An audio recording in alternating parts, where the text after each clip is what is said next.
Hai semuanya, selamat datang di IM Channel Education. Pastikan kalian menonton sampai akhir untuk mendapatkan full insight. Dan jangan lupa subscribe agar tidak ketinggalan video-video edukasi berikutnya. Situasi global saat ini berdampak besar pada seluruh aspek bisnis di Indonesia dan dunia. Seperti yang sering disampaikan oleh para pemimpin kita, kondisi politik dan ekonomi global saat ini sedang tidak baik-baik saja. Perubahan kebijakan, ketegangan geopolitik, dan ketidakpastian ekonomi dapat memicu risiko resesi global. Semua ini mempengaruhi daya saing perusahaan, baik dari sisi biaya, kualitas, kepuasan pelanggan, ketersediaan produk, hingga produktivitas. Lalu, bagaimana kita bisa menghadapi tantangan ini? Jawabannya ada di supply chain. Supply chain adalah kunci untuk memahami aliran produksi, biaya, informasi, material, dan produk dalam sebuah perusahaan. Dengan memahami aliran ini sejak awal, perusahaan dapat memiliki proses bisnis yang lebih terarah,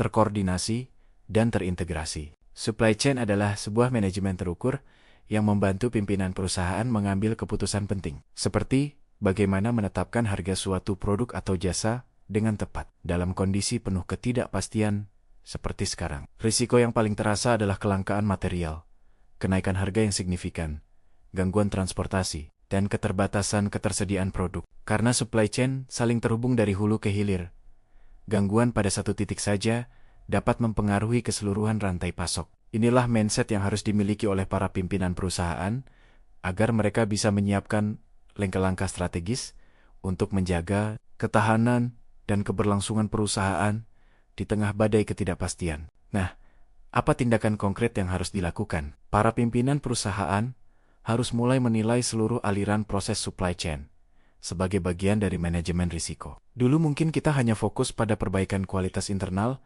atau efisiensi biaya di dalam perusahaan saja. Namun, dalam kondisi dunia yang tidak stabil seperti ini, langkah tersebut sudah tidak cukup lagi. Perusahaan harus memperluas perspektifnya ke seluruh rantai supply chain antar perusahaan dan mengambil strategi mitigasi agar gangguan global tidak langsung merusak bisnis. Ada beberapa langkah mitigasi penting yang perlu dilakukan. Pertama, penguatan jaringan supply chain. Globalisasi membuat rantai pasok semakin panjang dan kompleks. Jadi, diperlukan koordinasi dan kolaborasi yang lebih formal di seluruh mata rantai, dari supplier hingga distributor. Kedua, strategi lokalisasi material atau komponen. Dengan mengembangkan dan memproduksi komponen secara lokal, kita bisa mengurangi risiko yang berkaitan dengan jarak, waktu pengiriman, dan fluktuasi permintaan yang mendadak. Selanjutnya, kita harus waspada terhadap perubahan kebijakan dan regulasi global. Kebijakan-kebijakan ini bisa mempengaruhi keputusan sourcing dan pemenuhan order. Karena itu, perusahaan harus rajin melakukan monitoring dan evaluasi secara berkala. Terakhir, ketidakpastian pasar membuat forecast atau peramalan permintaan menjadi jauh lebih sulit. Ketidakstabilan pasar ini harus dipahami sejak dini agar perencanaan bisnis tetap akurat dan daya saing finansial perusahaan tetap terjaga. Lalu, apa tujuan akhir dari semua mitigasi ini? Tujuannya adalah untuk memastikan perusahaan tetap bisa beroperasi, tetap kompetitif, dan mampu bertahan meskipun dalam kondisi global yang penuh risiko. Pemahaman yang mendalam tentang supply chain menjadi sangat krusial untuk menjaga ketahanan perusahaan. Bukan hanya untuk hari ini, tapi juga untuk masa depan. Seperti kata Frank Herbert, permulaan pengetahuan adalah menemukan sesuatu yang sebelumnya kita belum pahami. Jadi, setelah menyimak video ini, apa yang akan kamu pahami dan lakukan dalam supply chain untuk menghadapi risiko global saat ini? Tulis pendapatmu di kolom komentar ya. Terima kasih sudah menonton.